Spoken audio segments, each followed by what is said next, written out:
What's an actual psychological cheat code you use in social situations that works almost every time? It's not really a cheat code, but build up people who are part of the same social circle but aren't currently present. For example, if you're out at dinner with your normal circle of friends and one of them isn't there, talk them up and share something positive about them to the rest of the group. Without consciously thinking about it, we start to become aware of the kind of things people in our social circles say about us when we're not present. Sort of like the if he cheats on his girlfriend to be with you, he's going to cheat on you at some point too. There's a real character revealing element when someone is bad mouthing someone who isn't there, where we recognize that we might be spoken negatively about by the same friend when we're not there. If you tell your group, man, I can't believe how good John is getting at guitar when John isn't there, you're planting seeds of trust in the others in your circle that if they're ever the ones that are missing from the social situation, you're more likely to be building them up than tearing them down. If you tell them, I can't believe John still has that stupid mustache, and try to get a laugh out of them, assuming you wouldn't say that to John if he were there, you might get some laughs, but you'll also be planting seeds of distrust instead. More broadly, apply the same technique even if the person is present. If you're hanging out with two people you know who don't know each other well and the subject is about desserts, tell Jenny, Sarah here is an incredible baker. She made the best chocolate chip cookies for our Christmas party. None of this has to be obvious or overt. Don't force these sort of things. But if you can associate in people's heads a sense of this person builds people up instead of this person tears people down, especially but not exclusively when the person they're building or tearing isn't there, you're going to build a sense of trust in others. Yes, and it has a really big bonus for John. It's much easier to believe something good someone says about you when they're saying it to someone else. John hearing about you complimenting him will feel even better than you complimenting him to his face. It's a great cheat code for parenting and managing to let people find out or overhear you complimenting them and their work to other people. It's much harder for that person to come up with reasons why such a compliment might be insincere. Being comfortable in silence is power, especially in any sort of negotiation, complaint, somebody asking for something, or vice versa. For some reason, when you stay quiet, people break. Police use this tactic in interrogations with uncompliant suspects. If a question is responded to in an unsatisfactory way, they will look at the suspect expectantly and remain silent, as if they are waiting for them to say something or to discuss a detail they were hesitant to discuss. It's very hard to resist that kind of pressure. Speaking at a lower volume if someone is being unnecessarily loud. One of my best friends has a loud voice she is completely unaware of, which can be incredibly annoying when we're in public. So I will lower my speaking volume and she will subconsciously lower hers to match my volume. This is a good one. Telling someone they're being loud, even when you're being as nice as possible, often just makes them deflate. Remember what they said to you the last time you saw them. If you last saw them a month ago, if you remember they were doing a thing, remember that thing and mention it. This is a genuine superpower of mine, but it can often freak people out. I've had to tone it down on the details so I don't look like a stalker or some shit. For example, I ran into a neighbor who I used to play soccer with. I was like, so, did things ever work out with Sarah? He had no idea what the fuck I was talking about. I was like, Sarah? Remember? It was that day we thought the game was going to be canceled because of the snowstorm. We were both running late and got there as soon as the game started. Remember we played Los Pumas that team in first place and we held them to a 0-0 draw? Then we went to McDonald's after and you got the filet-o-fish and I was roasting you for it. Then I asked your weekend plans and you said you were hanging out with a new woman named Sarah? He was like, how in the actual fuck did you remember any of that after a year? I have hundreds of examples like this. Someone doesn't like you? Give them a genuine compliment. Keyword, genuine. I worked with this girl and we disliked each other. One day I just looked at her. She'd gotten her hair done. And I said, that looks really good on you. And her usual stank face went to confused so fast. But you have to mean it. I did, it suited her. But your enemy will leave you alone for a while as they go ponder what chess game you're playing. Benjamin Franklin had a similar method.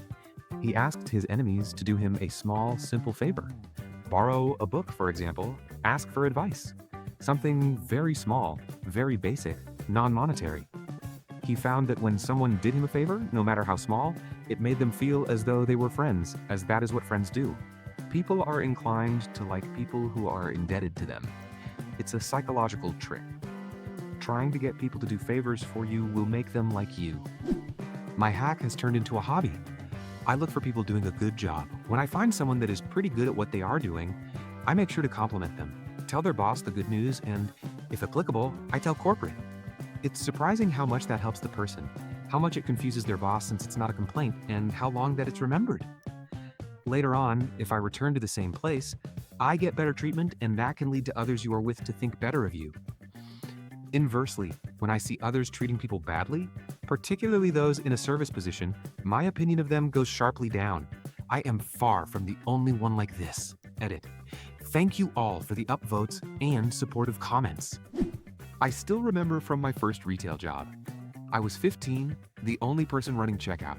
The line was growing. I'm frantically trying to get people out the door and also handle the phone that for some reason won't stop ringing, and some nice lady just said, "You're doing a good job." It's 25 years later and I still haven't forgotten that. Remember, everyone has an invisible tag on around their neck saying, "Make me feel important." It's very true.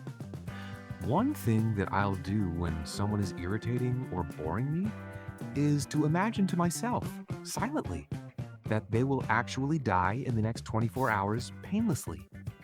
My job, then, is to help them have a good final 24 hours. It sounds morbid, but it's not. There's meaning and joy that can be pulled out of many moments, even dull and irritating ones. Again, obviously, it would be insane to mention this internal thought to anyone at the time or afterwards. This is a very simple variation on Buddhist Maranasati meditation or Stoic thinking around death, which is tons more elaborate. I've done it often, and it always bucks up my own mood and gets me back into a real conversation. My problem with this tactic is I'm going to see the person again the next day, and the day after, and the day after that, and eventually I'll just snap, "Why aren't you dead yet?" When someone is angry, like irrationally, psychotically angry, get them to say yes to anything. For example, "Are you mad? Do you want help? Do you want me to give you space?" It engages a different part of the brain, and after that's engaged, you can help them with problem solving. Used this a ton in retail, works wonders. Preps them, because most of the time I had to tell them no, or we can't do something. And if I could help them, suddenly you're a savior versus a button pusher. When you want to learn something, facts, rumors, gossip, state the fact but leave one detail intentionally wrong. The other person will love to correct you and give you all the information. It feeds their ego. You learn what you wanted. Everyone is happy with the result. It works when I use it. I know it works on me as well. This works on the internet too. If you want some info or details you aren't sure of, don't ask a question about it. Write a statement that is wrong in some way. Somebody will reply to correct you faster than a cheetah on speed. I pretend everyone I meet is in love with me. I mean, not literally. I'm not a complete narcissist, but I'll start conversations with strangers who give me a smile or a knowing look. Assuming they like me makes me feel more likable. I've made friends more easily in my 30s than I did at any other time in my life. Romanticizing my life is fun and gets me to act more vivacious and charismatic. It's also just good practice for higher stakes social interactions where I might lack confidence.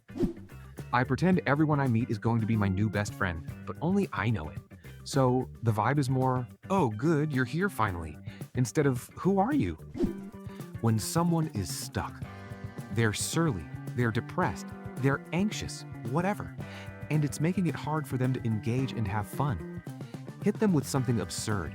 Like when my kids can't seem to get past having a rough day at school, anything I can do to help? Food? Water? Send a genetically engineered giant capybara to demolish the school? The absurdity of the last one is kind of like giving the stuck brain a little shake.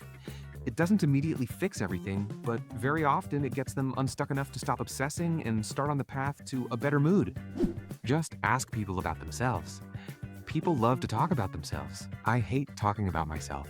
Tell me more about that, please. Thanks so much for watching.